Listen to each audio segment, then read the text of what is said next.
Welcome back to the Banana Bunch. I hope you're ready for some penetration because today we're comparing some big boys. This is a 338 Lapua and this is a 50 BMG. Based on the difference in size, you wouldn't think that there'd be a comparison, but surprisingly there is. We just need to figure out which one of these cartridges are better because I have a turkey to put on the table. Why would you need either of those for a turkey? Oh, this isn't just any turkey. This is Turkanian, the largest and most evil turkey ever seen. Not only is his size a problem, but he's also an excellent hider. I mean, I have literally never gotten a clear shot at him because he's always hiding behind one of 4 different barriers. Hence why I'm using such large cartridges, and when I see him out here, typically he's hiding behind one of the many pine trees that are out here. So let's start by seeing which of these cartridges are better on lumber.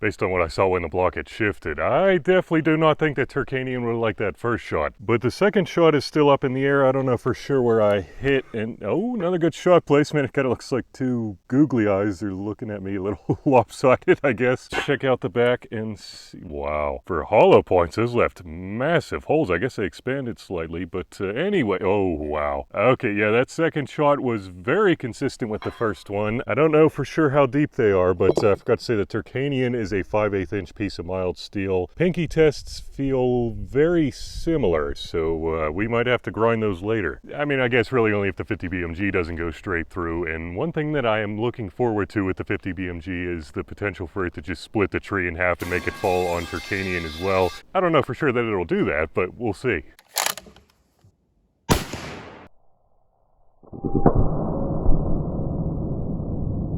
Huh, that's a lot more smoke than I was thinking.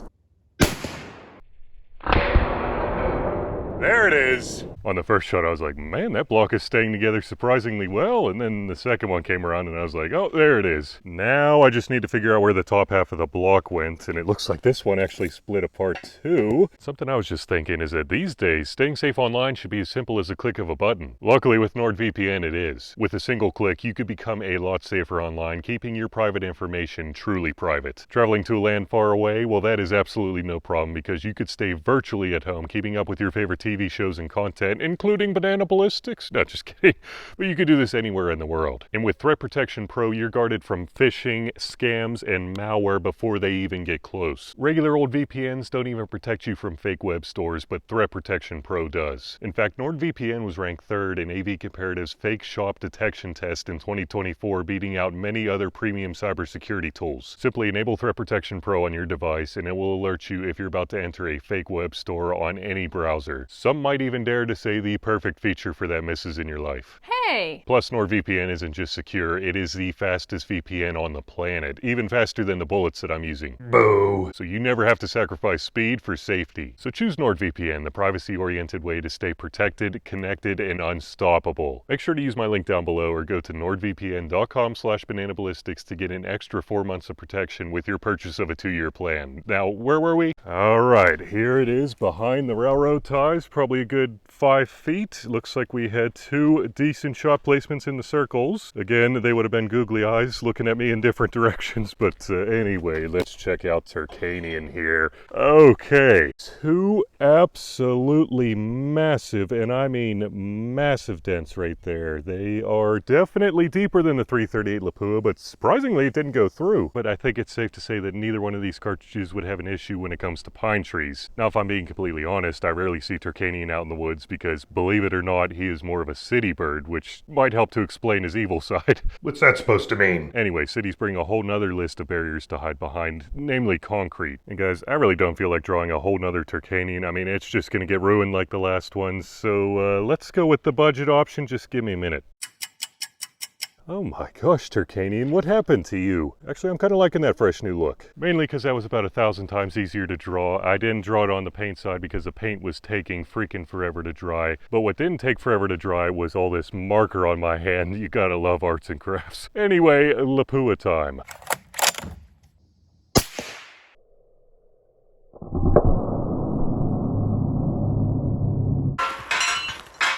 Couldn't tell for sure, but I think we lost the wings on that shot. Yep, indeed, we lost both of the wings down here, as we can see. Wait, What do you mean they're not supposed to be called wings? What do you want me to call them, Terry Spacers? Would you quit being nitpicky? Holy shiteballs. Anyway, we lost both of the spacers. Well, I mean, I guess we really didn't lose them because they're right here, but they fell out of the uni sled, and my gosh. What did I freaking tell you? Turkanian looks like a freaking ghost now, or at least his head does. And there is a very, very, very nice crater on him. But clearly it did not go through this 1/4 inch piece of mild steel. Guess we better set this bad boy up for the 50 BMG. We'll try for a headshot this time. Or, I mean, we'll at least get as close to a headshot as possible. Maybe more like a neck shot, because I wasn't able to scoot it over quite enough for a good headshot. Anyway, 50 BMG time.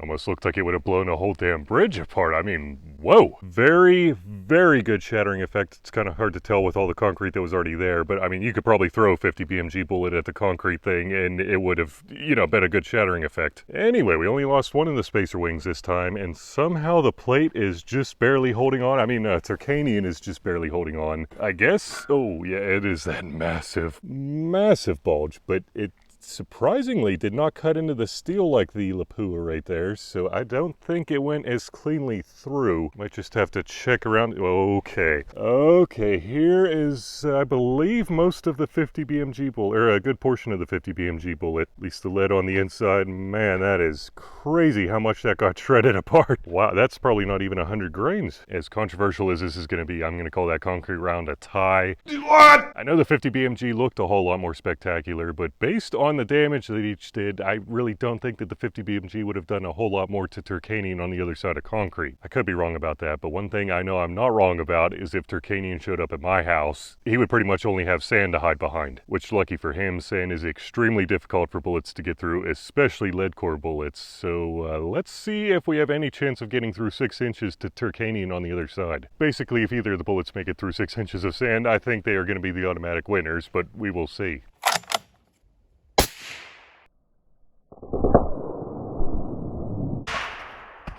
I don't know if I've ever seen a cartridge throw the box that much, but somehow it still landed face first. I don't understand how that happened. Almost perfect shot placement, but you know what that means. Let's turn it around. And absolutely nothing on this bad boy. 50 BMG time.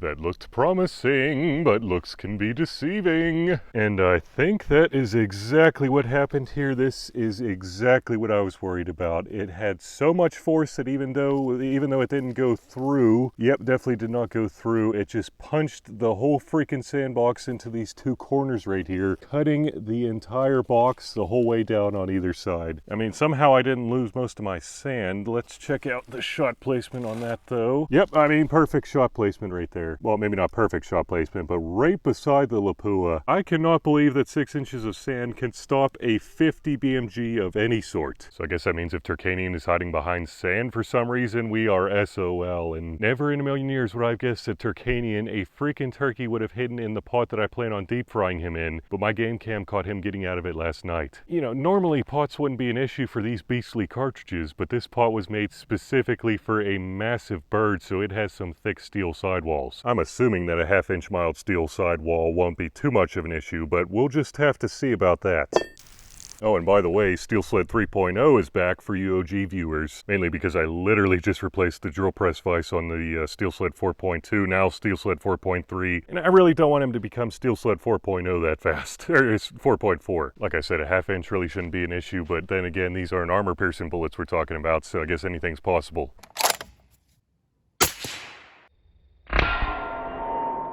Oh man, I'm already missing Steel Sled 4.3. I never have that problem with the plates falling down. Looks like we have a pretty darn good shot placement on the backside, and as we could see, it went straight through. It looks bigger back here. Yeah, I mean, that is a thumb hole on the backside. We shall see what the very cool looking hole, I guess the pinky, wow.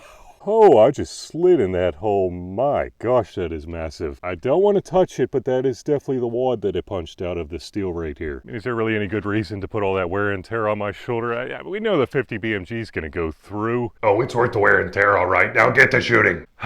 fine.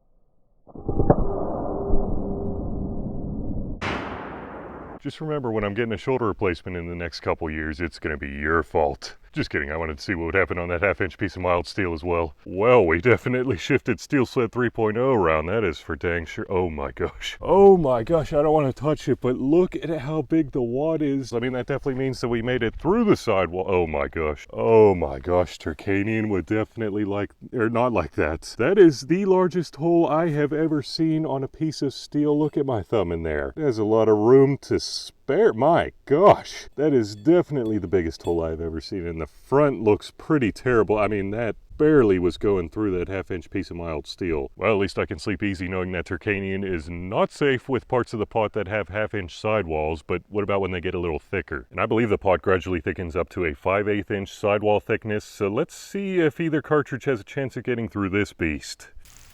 Though I am not too hopeful. One thing I have to say after handling these badass Desert Tech rifles all afternoon is if I had to hunt Turkanian on the go, I would choose the SRS over the HTI any day of the week. I mean, it weighs like less than half the weight of the HTI. Probably has an even smaller fraction of the amount of recoil that that one does. And the barrel conversions are a lot smaller, so I could feasibly carry around a 16 or 20 inch 308, let's say, and then whenever Turkanian's smaller friends come out, I'll just swap over to that barrel in about a minute. So, you know, I mean, it makes a whole lot more sense. I mean, I love the HTI and all, especially being the lightest, or at least lightest weight 50 BMG that I know of, but boy, is it a lot to carry around.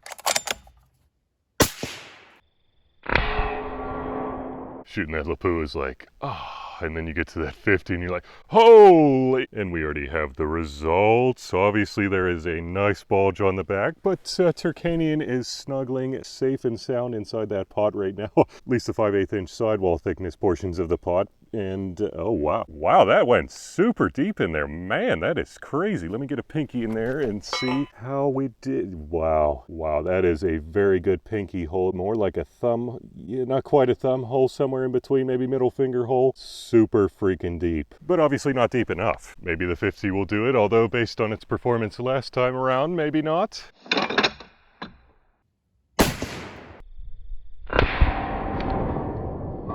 Yet again, Steel Sled 3.0 definitely shifted this time around, and Turkanian appears to be very safe behind a 5/8 inch sidewall thickness. I mean, that one came in slightly closer to the edge of Steel Sled 3.0 than I would have liked, but usually when you hit close to the edge, it helps the bullet out. Definitely not the case with the 50 BMG. I guess we should check out the pinky test. More like a thumb. Wow, that is a comfortable thumb hole. But you know what that means. It's time to grind.